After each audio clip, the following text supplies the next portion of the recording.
folks, welcome back to Guitar Wishlist. My name is 3-Chord Dave and today we're talking about the Rickenbacker Combo 600. And what a cool looking guitar it is. Some very interesting stuff here. Of course, Rickenbacker were the people who made the very first electric guitar, those frying pans from the 30s. Or, you know, that's disputed by lots of people, but yeah, allegedly they made the first guitar. So the company was, of course, created by Adolf Rickenbacker from Switzerland. He moved to LA, started making guitars. Made a guitar company. There you go. That's pretty much how they got going and how the business all started. Now, in the advent of rock and roll, FC Hall would purchase the company from Adolf. The company, when he bought it, was called the Electro String Company, but decided to name it after Adolf Rickenbacker. So that's why Rickenbacker is called Rickenbacker. And it decided to make some more modern style guitars, you know, because it was the 50s and modern stuff was required. So they came up with the Combo series, and there was a Combo 600 and a Combo 800. As you can see, the Combo is a little bit different looking. So let's get into the specs and stuff like that. You had a birch body, a maple neck, and a rosewood fretboard.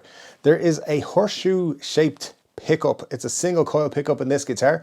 It extends above and below the strings, which is weird. You don't see that every single day. The 800, the only difference between the 600 and the 800, the 800 got a dual coil humbucking pickup. So that was a little bit different. And again, that was the only difference. Now this color that you see here, that's called Cloverfield Green. And these guitars were designed by the factory manager at Rickenbacker, Paul Barth, who, as I said, was tasked with creating a modern guitar that would last for ages. And it kind of did, because these guitars were still in production right up until 1969. However, dwindling numbers were produced, and of course there was many changes to the 600 and 800 range. There was more in the range though. There was the 100, the 400, the 650, the 850. So there was lots of guitars in the Combo range over the years, and different changes would be made. Placements of output jacks, like in the 1954 version that came out that we're looking at here. The output jack was actually right beside the strap button, right at the very bottom of the guitar. But that moved to the corner as a lot of guitars had them at the time. Yeah, and lots of different things. You'll see on the front of this guitar that there is two knobs, a volume and a tone. That's pretty much expected. But for a single coil, one pickup guitar, you might not be expecting a three-way switch.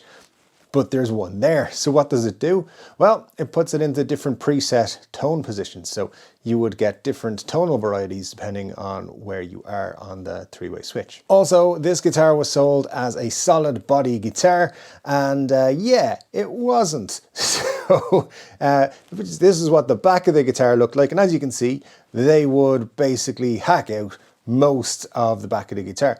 The reason for that is, as I said earlier, they were made of birch. They were just over 2 inches thick. And then by the time you put paint and electronics and all sorts of stuff going into it there, the big pick guard and everything on it, you had a heavy guitar.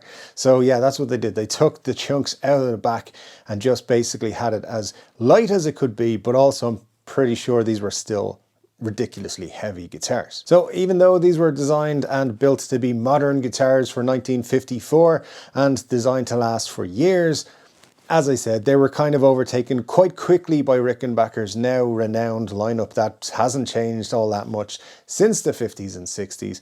These are not the guitars the Beatles played and so forth. So yeah, these are still very cool. They were very early in what Rickenbacker were trying to do. As I said, they ran all the way until 1969, but only in small numbers. So I think these are pretty cool. It's very hard to get an early one, a 1954 model, looking on Reverb. In fact, getting a 600 or an 800 nearly impossible. But you can pick up 450s, which were different, you know, shapes and colors and stuff like that available in that. They came out a couple of years later. And those ones will set you back around 2,000 to 2,500 euros. Either way, these are very cool guitars, and I'd love to add them to the Guitar Wishlist collection. So that's what's being done with them. So let me know what you think of these guitars in the comment section below. Don't forget, I'll be back for another guitar video again very soon. And until then, take care.